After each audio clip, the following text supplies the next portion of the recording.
on being special. You know, I say to young people all the time, you know, look, I've had a pretty successful life, but I've made millions of mistakes along the way. Made a pretty big one at the beginning.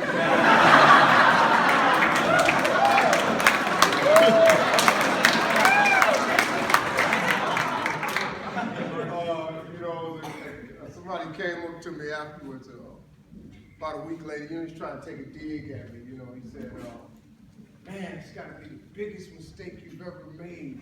You were in 1 billion homes. It's got to be the biggest mistake you've ever made in your life."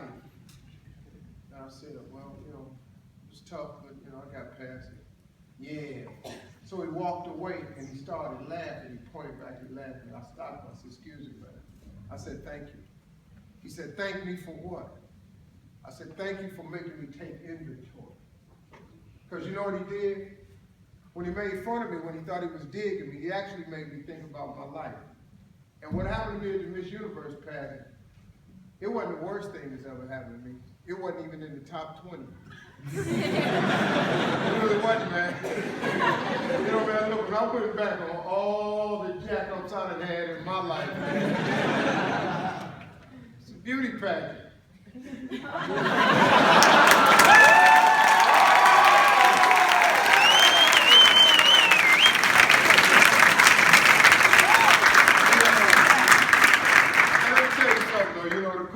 About it was, when the mistake got made, nobody knew it was a mistake because, you know, I could only read what's here, right? So I was going back, and they started yelling, "This is horrible, we gotta fix this, we gotta fix this." But nobody said to me how to fix it. Nobody offered a single suggestion.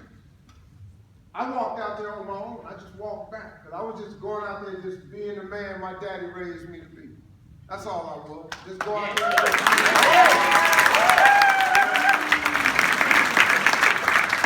listen to me, you're young. You're going to make 1 million mistakes. Listen to me. You're going to make 1 million mistakes. I promise you, you got them coming.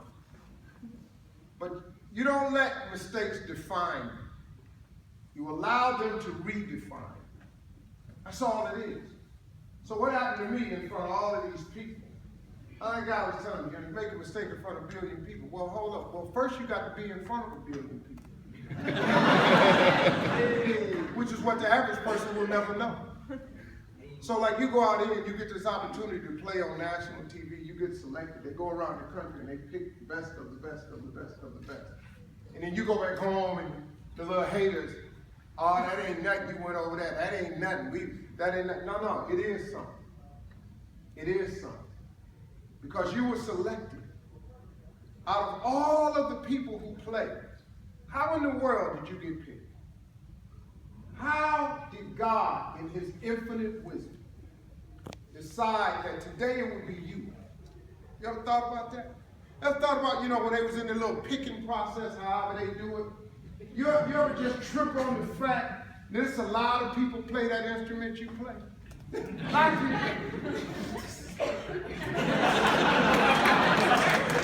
I've been doing it with garbage cans since I was a kid. I take 2 garbage cans and I want to play the cymbal. You know how many people can hit the cymbal? You know how many people can drum? You know how many people got clarinet or horn?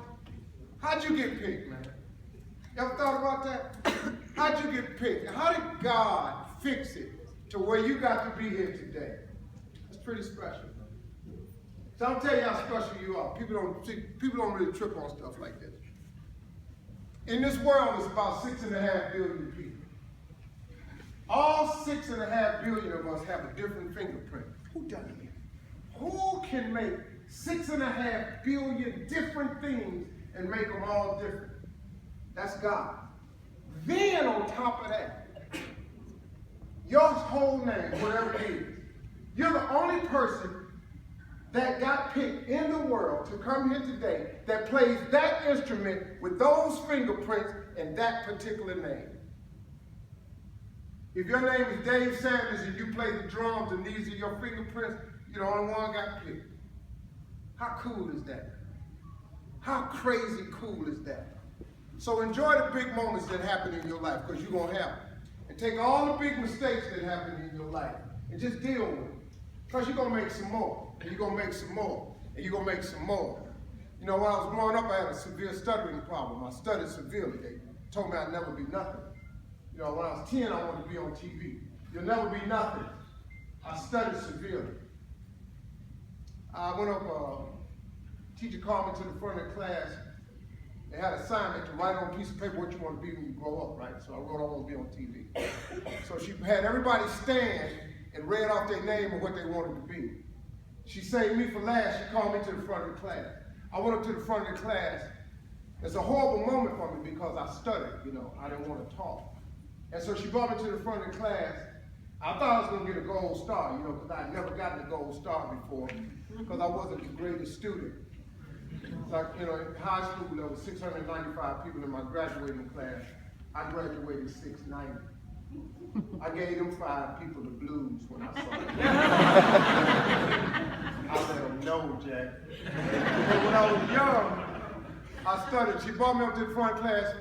She said, "Why did you write this on your paper?" And I couldn't get it out. She said, "Who do you know that's ever been on TV at this school?" I couldn't even talk. She said, "Anybody in your family ever been on TV?" I couldn't say nothing. She said, "Do you know anybody who's ever been on TV?" I couldn't say. She said, "Take this paper home and write something more believable on it." I was humiliated, man. I was 10 years old. Because I wrote on my paper, I want to be on TV. So every Christmas, I sends that teacher a flat screen TV.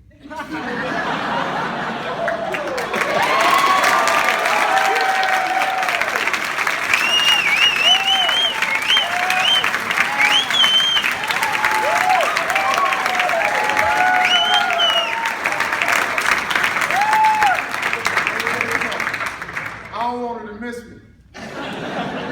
See that little stupid boy from West Virginia that had a severe stuttering problem that you told wasn't going to ever be nothing? If you cut your TV on, pretty much every day, if you cut it on, that little boy with the stuttering problem is on there. See that little problem I had when I was 10? I just kept on fighting through, man. You got to fight through everything. You're too short, you're too black, you're too white, you're too slow, you're too goofy, you a nerd, you stupid, you're not pretty, you too ugly, you don't got this, whatever. When they get through talking, they don't know. Bruno Mars said it best: if you don't believe me, just watch. I say that all the time to people: if you don't believe me, just watch. So, you know, when they got through eating me up on social media, I just waited on Christmas Day. They put all the menus out.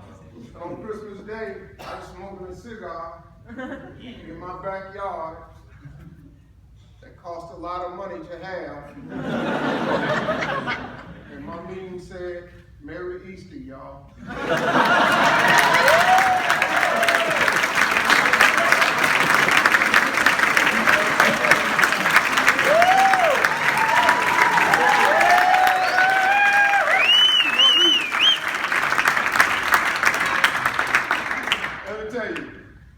When you make a mistake, keep your head up. Keep going. Fight. Fight, man. When you make a mistake, just keep going. What is it? So what?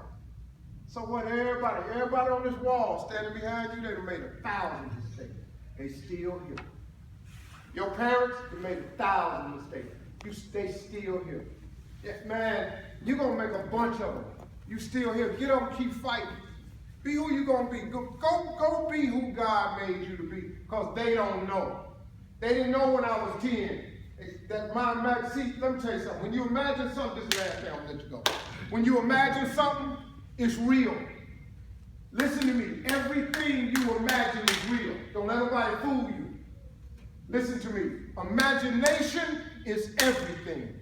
It's the preview to life's coming attractions. Everything you imagine is real. See, everything in this world came from somebody's imagination. See, when I was growing up, there wasn't no cell phones. You just stood against that cord attached to that wall and you talked. Somebody said, man, I sure wish I could go outside and talk on the phone. They imagined it. Guess what? We got iPhones today. Somebody got tired of getting up, changing the channel on that TV and said, man, I wish I could sit my fat ass right here.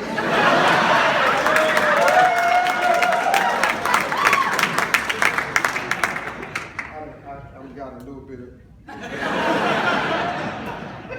Sometimes I stand up in my heart, so when I see a crowd, but I probably shouldn't have said it that way. But somebody got tired of getting up, turning that TV and said, man, I wish I had a little box I could just point and click. A remote was born. I imagined at 10, I would be on TV. Ta-da!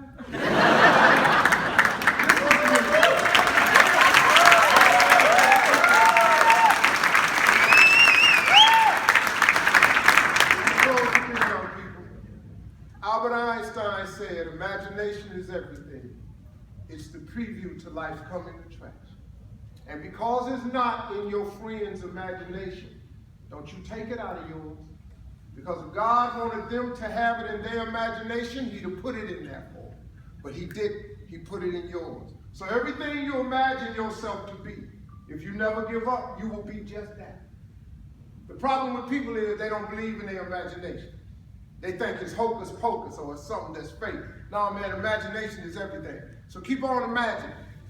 If you imagine big cars, big houses, then it's big cars and big houses. If you imagine a life in the military, then it's a life in the military. Whatever you imagine, man, that's what God will give to you. Here's the trick, though. Here's the trick. You dig? Listen to me. God will give you your imagination and start shipping it to you the moment you believe it. If you believe in your imagination, he'll ship it to you. Now, if you don't believe in your imagination, he can't give it to you. Because God don't give you what you want. He give you what you believe. You did? I believed I would get on TV, even when I studied. I just got through it. You know what broke me from stuttering? Really? Straight on top? Girls. Girls. An old dude was talking to me one time. He said, you like girls? I said, yes, sir. He said, you ain't gonna ever get no girl talking like that. Okay, that messed me up a little bit. So, I mean, if I keep stuttering, I'll never get a girl. She said, don't anybody got time to sit around and listen to you get it together. You'll never get a girl unless you learn how to talk. I take my ass somewhere and learn how to talk. I got to get a chick. You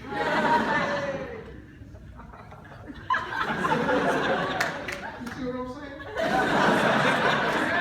Me and you right here. You just went right there. That's what it makes them. Women make this whole world go round.